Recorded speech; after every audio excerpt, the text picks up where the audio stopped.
It's Raquel at Aunt Purple's Cooking, and today we're making a cabbage roll in a bowl. All right, so we're going to use a pound of ground beef. I've got it thawed and in the skillet, ready to go. We have a little onion and some red bell pepper. We've got some shredded cabbage, and so let's get started. All right, so there's my ground beef. It's been thawed out. I've got my onion in here. Just a little of the pepper came with my onion. I want to get the meat going before I put the pepper in here because it's going to be, the pepper was frozen. So what I do is when red bell peppers are on sale, I buy a bunch and I slice them and freeze them. And then when I'm ready, I dice them up. Just pull them out of the freezer. And ground beef, I like to get in bulk, and I measure it out, put it in bags by the pound, and keep that in the deep freeze too. So I'm always ready to go with a quick and easy meal. All right, so let's see. I'm just going to keep getting this going and browning this beef, and then we're going to add some rice. I've got brown rice, just instant brown rice I'm going to put in there, and we'll put a can of tomatoes and green chilies. Let's see what else. We're going to use a little Worcestershire sauce, of course some salt and pepper. So I'll be back. Brown it up nice. I'm going to put a little bit of beef bouillon in here too. Ooh, steaming up my camera there. I turn the burner down a little bit. It was on high, so I'm going to turn that down.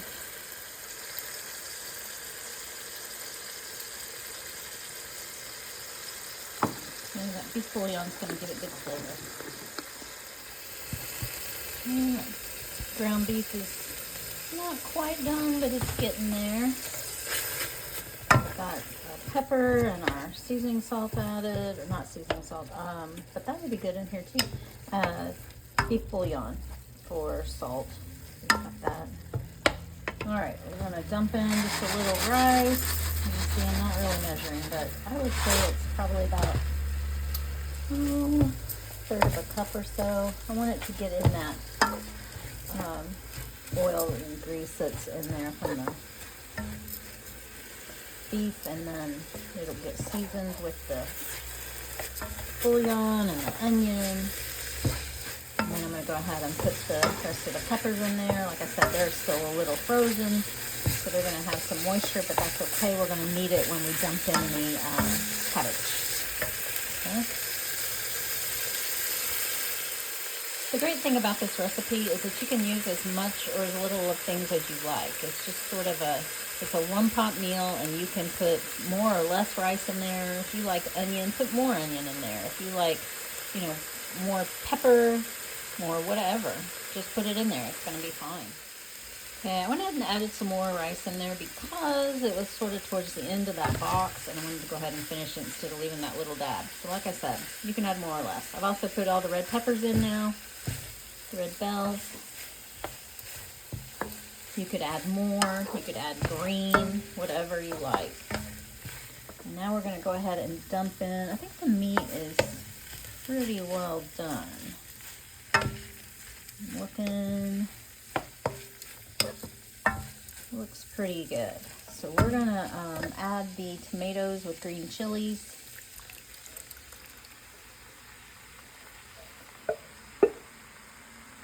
That's a 14.5 ounce can. If you just have a little can, just add a little can. If you don't want to add it at all, you don't have to. You could even just add plain tomatoes, and that would be fine. Okay, I add about half a cup of water and let that rice cook in there a little bit. I've got another half cup I'll probably add in here too. Another thing I've done before is instead of using the rice, instant rice in a box, I have used the 90-second rice that it's in a pack and you can microwave it. I've used that sometimes too. Just microwave it a little bit and then dump it in. and it's a good addition as well. I like the one that has quinoa with it. Quinoa is a perfect grain, they call it, because it is protein and fiber. So it's got, you know, your carb, but also some protein. And so it's a really good addition if you like that kind of, you know, that kind of nutty flavor. It's good. Just a little bit of Worcestershire sauce. It's good. All right, now I'm going to add my cabbage. I've got a 2-pound bag of cabbage.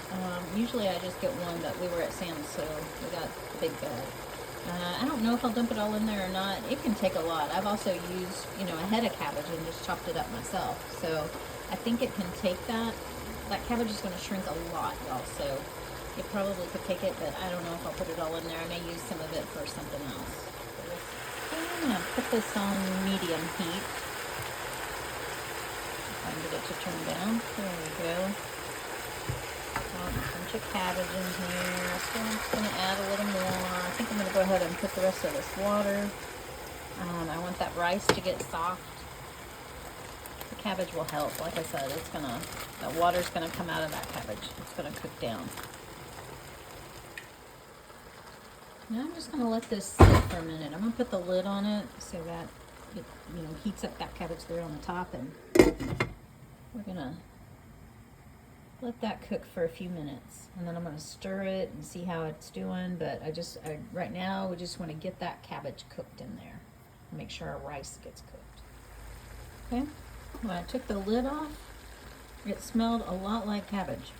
So that made me think maybe I want to add just a little more beef bouillon. But it's almost done. The rice feels right in there. I think we're good. So there you have it. Just kind of check your seasonings and you're ready to eat.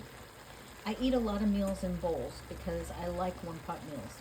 I like to get all my protein and my veggie all in there, and it's just the easiest thing.